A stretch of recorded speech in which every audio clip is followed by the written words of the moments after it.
Bismillahirrahmanirrahim. Assalamualaikum warahmatullahi wabarakatuh. Alhamdulillahirabbil alamin. Hamdan katsiran thayyiban mubarakan fih. Alhamdulillahirabbil alamin. Kita bertemu lagi dalam pekanan kita tartilan tahsin Rabu tilawah audio note. Sebelumnya mari kita membaca doa terlebih dahulu. Allahumma anfa'ni bima 'allamtani wa 'allimni ma yanfa'uni wa zidni ilma. Ya Allah, berilah manfaat kepadaku dengan apa-apa yang Engkau ajarkan kepadaku, dan ajarkanlah aku apa-apa yang bermanfaat bagiku, dan tambahkanlah ilmu kepadaku. Hadis riwayat At-Tirmizi 3599 dan Ibnu Majah 251 3833. Ya, kita bertemu dalam pertemuan ke-73. Kita akan membahas surat At-Taubah atau Baroah ayat pertama. Awal surat Baroah atau At-Taubah tidak boleh membaca basmalah, hanya ta'awudz. Haram hukumnya membaca basmalah di awal surat At-Taubah. Makruh hukumnya membaca basmalah di tengah surat At-Taubah. Lebih utama tidak membaca basmalah. Surat At-Taubah adalah surat ke-9 dari Al-Quran yang memiliki nama lain Baroah. Al-Wala wal Baro artinya tindakan berlepas diri atau memisahkan diri dari kesyirikan dan pelakunya. Surat At-Taubah tergolong surat Madaniyah, terdiri atas 129 ayat. Dinamakan At-Taubah yang berarti pengampunan karena kata At-Taubah berulang kali disebut dalam surat ini. Dinamakan juga dengan Baroah yang berarti berlepas diri. Berlepas diri di sini maksudnya adalah pernyataan pemutusan perhubungan, disebabkan sebagian besar pokok pembicaraannya tentang pernyataan pemutusan perjanjian damai dengan kaum musyrikin.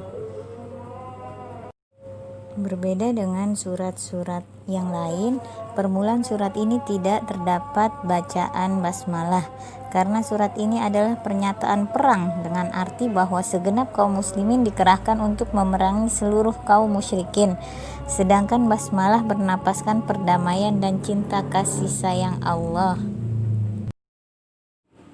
Para sahabat Nabi juga tidak menuliskan basmalah di awal pada mushaf besar. Mereka mengikuti apa yang dilakukan oleh Amirul Mukminin Utsman bin Affan sebagaimana yang dilakukan oleh At-Tirmizi dengan sanadnya yang sampai kepada Ibnu Abbas. Aku diberitahu oleh Ibnu Abbas di mana ia berkata, aku berkata kepada Utsman bin Affan, apa yang menjadikanmu menyandingkan surat Al-Anfal yang merupakan surah Al-Masani dengan surat Al-Baroah yang merupakan surat Al-Mi'in, dan kamu tidak menulis Bismillahirrahmanirrahim antara keduanya, sementara kamu menerangkannya pada 7 surat panjang. Apa yang menyebabkan kamu melakukan hal itu?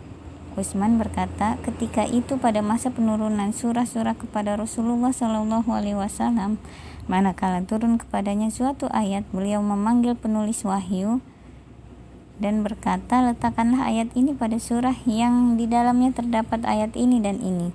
Al-Anfal termasuk di antara surah-surah yang pertama turun di Madinah, dan Baroah termasuk surat-surat yang terakhir diturunkan. Alur cerita surat Baroah menyerupai alur cerita surah Al-Anfal. Aku khawatir kalau Baroah adalah bagian dari surat Al-Anfal.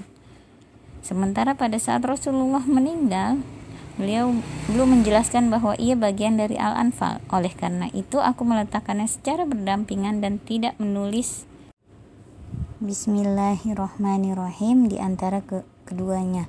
Dan aku meletakkannya di deretan 7 surah-surah panjang. Demikian apa yang diriwayatkan oleh Imam Ahmad, Abu Daud, An-Nasai, Ibnu Hibban dalam sahihnya, Al-Hakim dalam Al-Mustadrak dari beberapa jalur lain. Al-Hakim berkata sanad hadis ini sahih. Al-Bukhari dan Muslim tidak mengeluarkannya.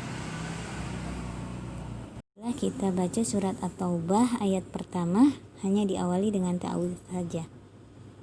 A'udzu billahi minasyaitonir rajim. 'Baro'atun bara'atum minallahi wa rasulihi ilal ladzina ahadtum minal musyrikin.